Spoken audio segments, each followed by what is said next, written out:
There are a few things that are important when deciding which camera to buy. Starting with the price, the sensor size, resolution, ergonomics, the available lenses, but the most important of them all is the why. Why are you buying a new camera? What do you hope to create with it? Do you need it for photography? If so, what kind?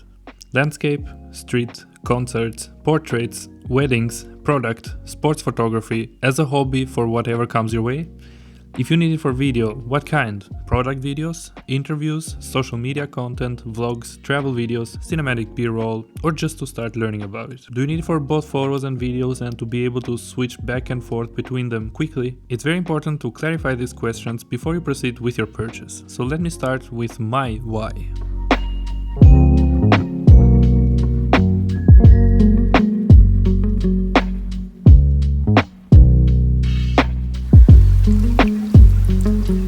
I have the Canon R6 Mark II that I use for almost all the work that I do.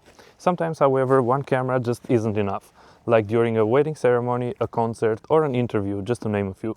In those cases, I would need a second and preferably even a third camera.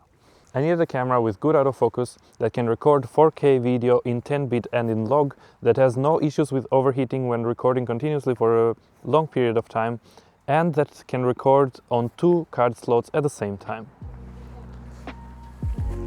After searching around for so long on the full-frame cameras, they either had overheating issues when continuously recording for a long time, or they were too expensive to just sit on a tripod. One day, out of nowhere, it occurred to me that there was actually an APS-C camera that would check all the boxes for way cheaper and even came with some benefits of that crop, like getting me more reach on the long hand.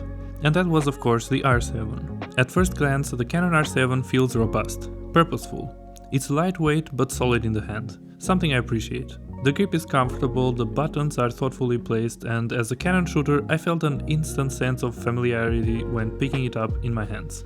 There are many reviews of the R7 on YouTube, most of which are focused on wildlife photography and video.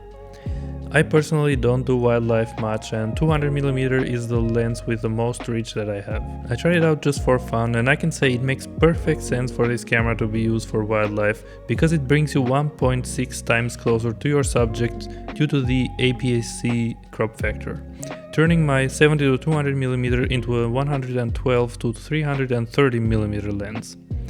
Being able to have 120mm more while maintaining a 32.5 megapixels image for a camera that now costs around 1,300 euros is just insane, and the results speak for themselves.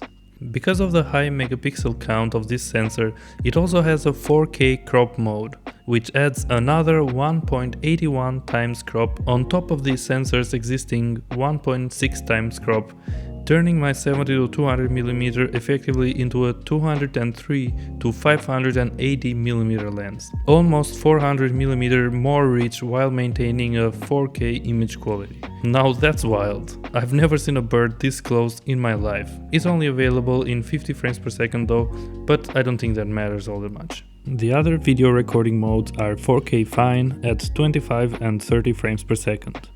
This is the highest quality footage you can get from this camera because it's oversampled from 7K. You get 4K 25 and also 50 frames per second with no additional cropping, but this mode uses line skipping, so the camera isn't reading the whole information the sensor is capturing. You also get 1080p footage at 25, 50 and even 100 frames per second. 120 frames per second for those on the NTSC video system.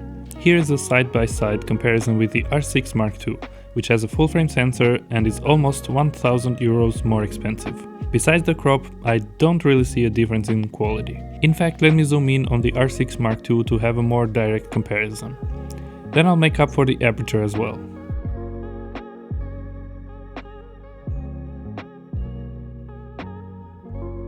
Cameras have come a long way when it comes to low-light performance. I remember when I started with photography, I had the EOS 500D, and with that camera, when shooting past about 800 ISO, it was really questionable whether the photos were still usable or not.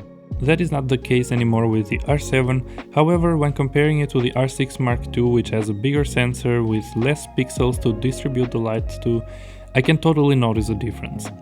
For me that's fine, because I don't need it to shoot in extreme scenarios. And I can always use the R6 Mark II if I ever do.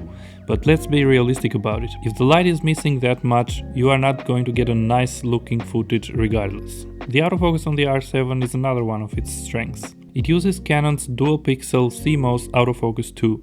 It's fast, can track you around very well, has different subject tracking modes for people, vehicles and animals, and if you go through the menu you can also see that there are many ways to customize it to perform to your liking. It's way more capable than the autofocus on something like the EOS R.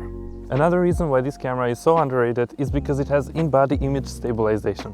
This is Canon's cheapest camera with in-body image stabilization, and that's perfect for those who don't like to use gimbals but want to introduce a little more movement into their footage, or just use it like this for vlogging.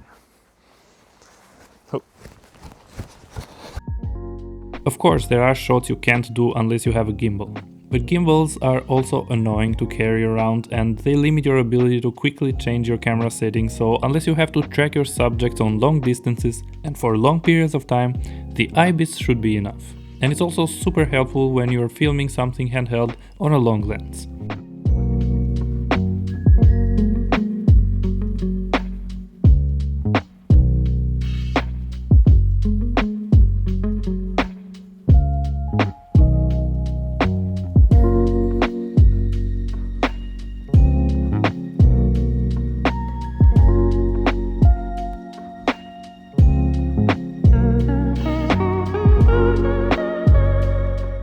The R7's biggest drawback, in my opinion, is that it's not ideal for people portrait or other people-related photography. It's totally fine for beginners as a learning tool, and it's also great for sports photography in very good lighting conditions, but for professional portrait photographers, I would really hesitate to recommend it.